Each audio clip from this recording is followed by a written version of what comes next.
Hello,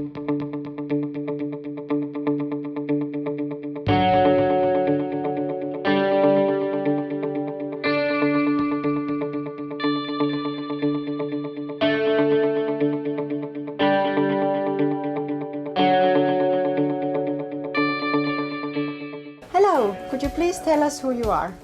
Hello, I'm Jani Kiviharjo, a math teacher from Helsinki. Okay, and you just tried this Sphero app. What do you think about it?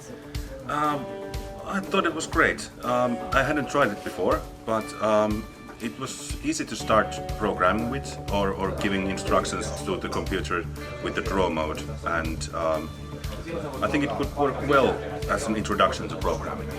Okay, and what do you think, which grades, what age children would you be able to use it? Maybe from 10-year-olds up.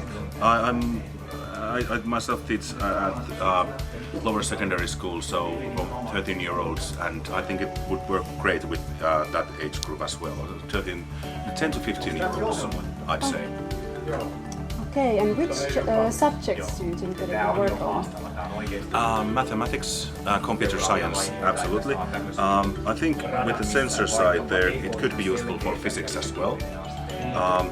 Those three at least, maybe others as well. Okay, do you see yourself using this in the future?